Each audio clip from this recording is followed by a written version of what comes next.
नमस्कार दोस्तों, अनुराग मिश्रा नाम है हमारा। दोस्तों, सरकार अब एक बड़ा कदम उठाने जा रही है। देश के अंदर जितने भी ऑनलाइन गेम्स असली पैसे पर आधारित हैं, उन पर पूरी तरह से बैन लगाया जाएगा। आपने कई बार टीवी और मोबाइल पर एड्स देखे होंगे dream 11, MPL, rummy circle, poker बजी जैसे प्लेटफॉर्म जहां लोग असली पैसा लगाकर खेलते हैं और जीतते हैं। अब सवाल यह है कि सरकार ऐसा क्यों कर रही है, इसके पीछे का तर्क क्या है और इस फैसले का असर आम जनता, युवाओं और इंडस्ट्री पर क्या पड़ेगा। आइए विस्तार से समझते हैं। ऑनलाइन मनी गेमिंग का उभार।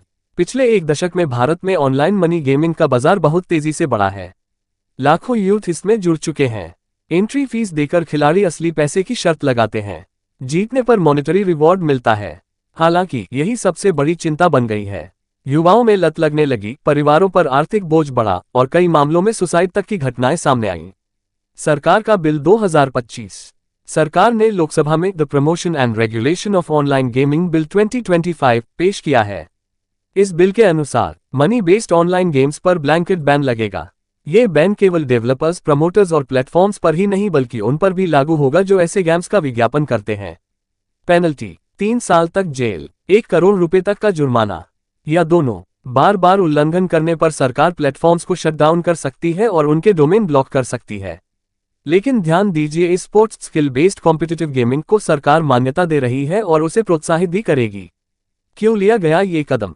सरकार का तर्क है, युवाओं की मानसिक और आर्थिक सेहत खतरे में थी। परिवारों में विवाद और कर्ज बढ़ रहे थे।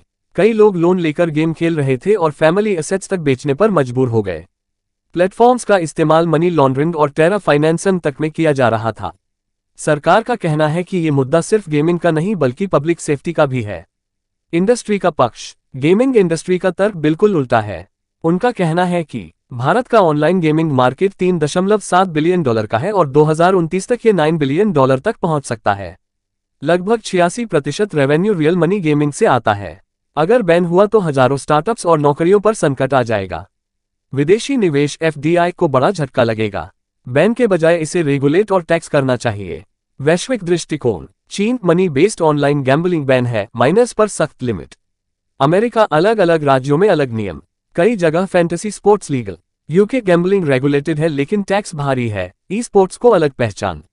भारत अगर यह बिल पास होता है तो ये दुनिया के सबसे सख्त कानूनों में से एक माना जाएगा। आगे का रास्ता। फिलहाल बिल लोकसभा में पेश हो चुका है। इसे स्टैंडिंग कमेटी को भेजा जा सकता है जहां डिटेल में चर्चा होगी। संभव है कि इसमें कुछ बदलाव हो। फाइनल रूप से पारित होने के बाद ही राष्ट्रपति की सहमति से यह कानून बनेगा। आपके लिए सवाल। दोस्तों, अब सवाल आपसे। क्या आपको लगता है कि ऐसे गेम्स पर पूरी तरह बैन होना चाहिए या फिर सरकार को इन्हें रेगुलेट और टैक्स करना चाहिए? नीचे कमेंट में अपनी राय जरूर बताइएगा।